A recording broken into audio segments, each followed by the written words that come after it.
you said you're going to spend the summer getting into great shape.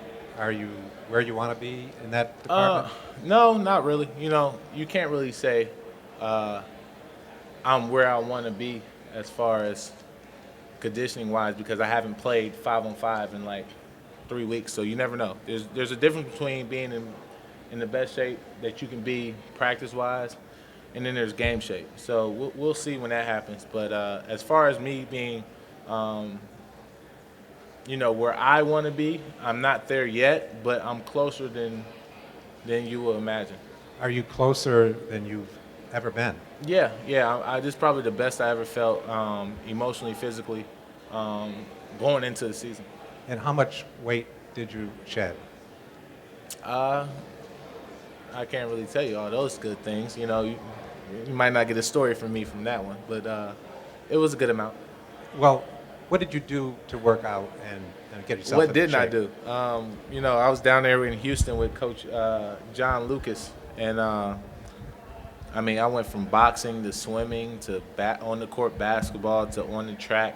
Um, I did so many other sports other than basketball. There was one point where I was down in August for 2 weeks, and I didn't touch a basketball. He wouldn't let me be on the basketball court, and we just got in shape other ways, and it was a lot of fun. I had a lot of fun. How long would you say you were down there? Like, you I might a did couple 2 weeks times. in June, 2 weeks in July, the whole month of August, and 3 weeks in September. Was it also kind of anything diet related, or was it all just working out, or did they have you on any kind of Both. regimen? What did you do to change your Um, diet? I had my meals already prepped for me, so it was real easy for me to make the right choice, and I'm just gonna carry that on into this year.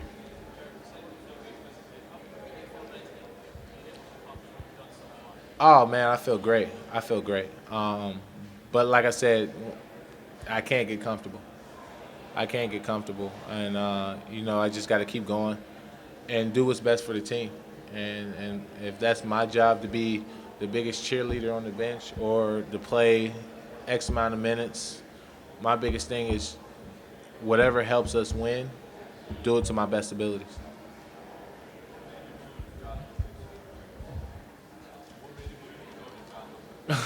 Funny story. Uh, so my agent flew in randomly to Columbus. I was in Columbus around May, um, and my agent said, meet me at this spot at 3:30. I'm like, all right, cool. And then something popped up, and they come to my apartment in Columbus, and next you know, it's my mom, my dad, my brother Julian, David Falk, Danielle Cantor, and it's this bald-headed guy by the name of John Lucas. And he personally came down and told me, he said, I have all the talent in the world, but you forgot what working hard is. And, for somebody to come from Houston all the way to Columbus, Ohio, um, to stop whatever he was doing uh, meant he was there for me. And that's what made me go work out with John.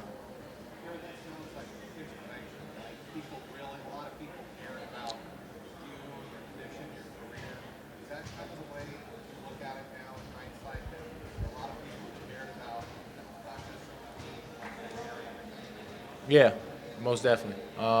With John, I think John's biggest thing is with everything he went through, being the first NBA player to get kicked out of the NBA with drugs.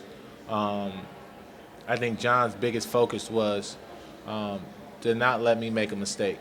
Sometimes it's not always drugs. It could be other things, and he wanted to just clear my mind and understand that I can be whoever I want to be.